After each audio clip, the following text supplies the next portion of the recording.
तो दो बात यहां स्पष्ट हो जाती है, जहां ढूंढ रहे हो वहां नहीं है, और जहां है वहां पाने की विधि सत्संग है। आप देखो दोनों कहां थे, विदुर जी कहां थे, उद्धव जी कहां थे। प्रभु की कृपा से मेल हुआ, और जैसे ही विषय श्री कृष्ण हुए, इष्ट मिले, फिर मन मिला, और मिली भजन रस रीत, और ये अद्भुतानंद प्रकट हो गया। दोनों कुछ के कुछ हो गए, और के और हो गए। अरे परिवर्तन ही तो सत्संग का सबसे बड़ा प्रसाद है। जीव का स्वभाव बदल जाता है। जिसको महापुरुष कह रहे हैं भाई, जो स्वभाव से दुष्ट है, स्वरूप से शुद्ध है पर स्वभाव से दुष्ट है, कुछ भी कर सकता है पर भजन नहीं कर सकता, वो जीव भजन करने लगता है। यही परिवर्तन तो सत्संग की महिमा है, यही तो चमत्कार है, यही सबसे बड़ा प्रसाद है। और क्या चमत्कार होता है।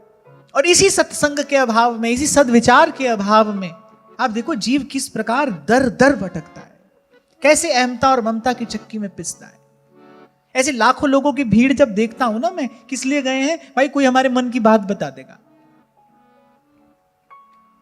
मैला कुचैला मन, अरे मैली कुचैली इसकी बात, कोई बता भी देगा, कोई बहुत बड़ी उपलब्धि है ये। क्या मिल गया, किसी ने आपको आपके मन की अच्छी बुरी बात बता दी, क्या मिल गया इससे बताओ।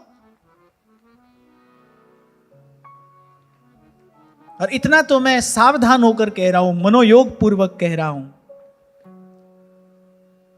आपके मन की बात या आपके भविष्य की बात कोई बता भले दे, भाई उससे बचा तो नहीं सकता, होनी होके रहे। खैर मैं तो ये बात इसलिए कह रहा हूं कि सद्विचार के अभाव में कहां देखो जीव भटकता है। किसके अभाव में, केवल सद्विचार ही तो नहीं है। कुछ दिन पहले मैंने आपसे कहा था ना, किस मार्ग पे दौड़ता है मन, विचार के मार्ग पर। मार्ग सही है तभी तो लक्ष्य तक पहुंचेगा। अगर जिस मार्ग पर मन दौड़ रहा है वो मार्ग यदि सद्विचार का है, तभी तो मन अपने लक्ष्य की ओर पहुंचेगा, लक्ष्य के निकट जाएगा। तो जो ये स्वभाव का बदल जाना है, जो परिवर्तन है, यही सत्संग का प्रसाद है, यही सत्संग की महिमा है।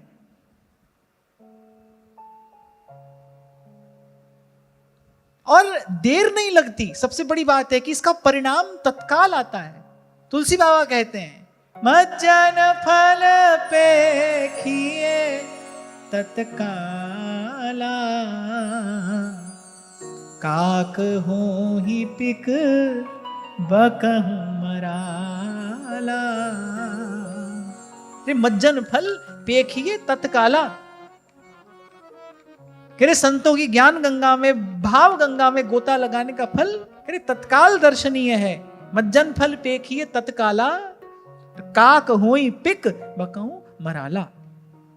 आज जहां से मैंने चर्चा आरंभ की, मैं यही विचार कर रहा था कि देखो इन दो महात्माओं की कैसी दशा हुई होगी कि इनकी दशा की कुछ चर्चा करते करते हमारा भी मन ठाकुर जी के चरणों के निकट पहुंच गया। थोड़ी देर के लिए सही, पर पहुंचा तो।